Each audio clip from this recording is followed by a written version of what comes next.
Mais comment une seule personne, par sa foi, peut devenir la porte de salut pour toute sa maison? Bonjour à tous et bienvenue dans la maison de la présence. Aujourd'hui, nous allons plonger dans l'une des histoires les plus fascinantes et les plus encourageantes de l'Ancien Testament, celle de Rahab. Son nom est souvent associé à son passé de prostituée, mais son histoire est bien plus que cela. C'est un témoignage éclatant de la grâce de Dieu et de la puissance d'une foi audacieuse. Rahab nous enseigne que, peu importe d'où nous venons, une seule décision de foi peut non seulement transformer notre propre destin, mais aussi devenir le salut de toute notre famille. Restez avec moi, car cette histoire est un message d'espoir pour quiconque prie pour le salut de ses proches. Mais avant de continuer, si vous aimez ces enseignements qui explorent la profondeur de la Bible, n'oubliez pas de vous abonner à la chaîne et d'activer la cloche pour ne manquer aucune de nos prochaines vidéos.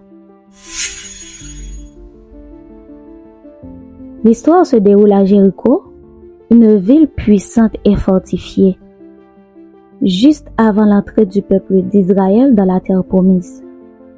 Josué, le nouveau chef, envoie 2 espions pour reconnaître le pays. Ces hommes se retrouvent dans la maison de Rahab, dont la demeure était bâtie sur le mur même de la ville. Rahab n'était pas une citoyenne respectable. Elle était une prostituée, une personne marginalisée, vivant dans un lieu de passage et de péché.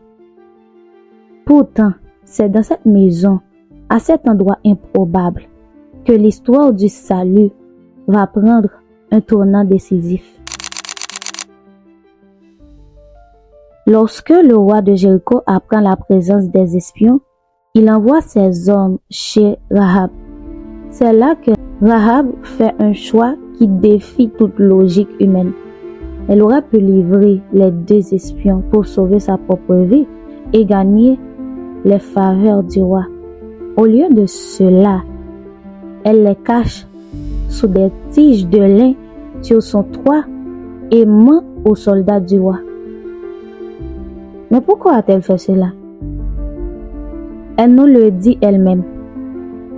Dans un acte de foi extraordinaire, elle confesse aux espions: « Je sais que l'Éternel vous a donné ce pays, car la terreur que vous inspirez nous a saisis. Nous avons appris comment l'Éternel a mis à sec la mer Rouge devant vous et ce que vous avez fait au roi amoréen. » Rahab n'a pas vu les miracles, elle en a seulement entendu parler, mais elle a cru. Elle a déclaré: « C'est l'Éternel, votre Dieu, qui est Dieu là-haut dans le ciel et ici-bas sur la terre. » Sa foi n'était pas basée sur ce qu'elle voyait, mais sur ce qu'elle savait de la puissance du Dieu d'Israël. Elle a choisi le Dieu invisible plutôt que la sécurité de sa ville visible. Après avoir sauvé les espions, Rahab leur demande une seule chose, un signe, un serment, que lorsqu'ils reviendront pour prendre la ville, ils épargneront sa vie et celle de sa famille. Elle ne demande pas seulement pour elle-même, mais pour son père, sa mère, ses frères et ses sœurs. Elle devient la porte-parole du salut pour toute sa maison. Les espions acceptent, mais posent une condition simple et puissante.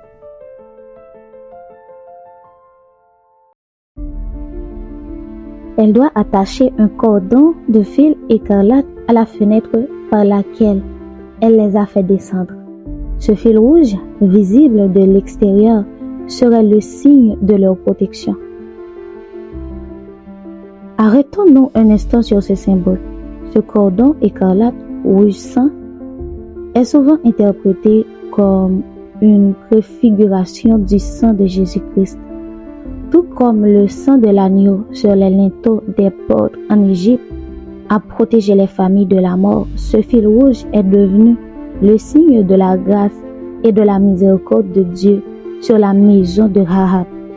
Il n'y avait pas de mérite en elle. Il n'y avait que la foi et ce signe de protection.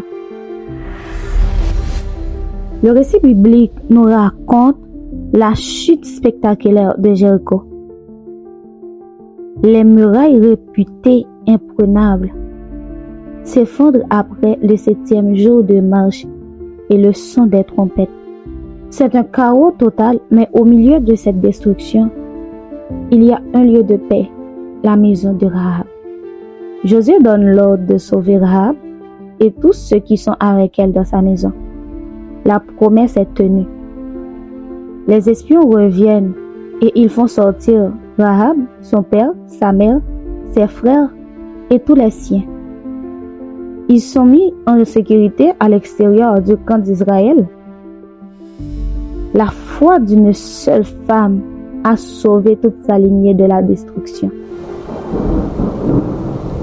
L'histoire de Rahab ne s'arrête pas à son sauvetage. Elle est intégrée au peuple d'Israël.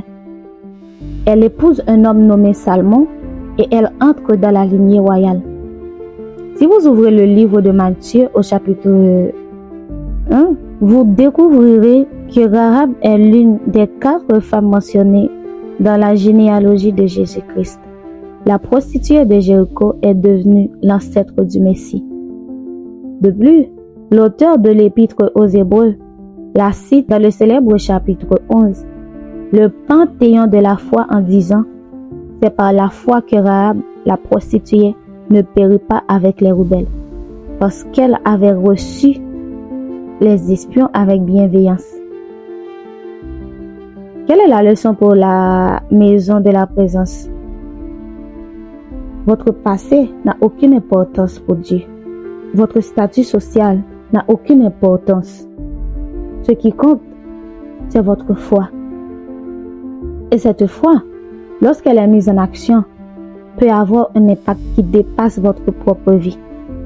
Si vous priez pour le salut de votre famille, si vous vous tenez sur la brèche pour vos proches, l'histoire de Rahab est la preuve que Dieu honore la foi et qu'il peut utiliser une seule personne pour sauver toute une maison.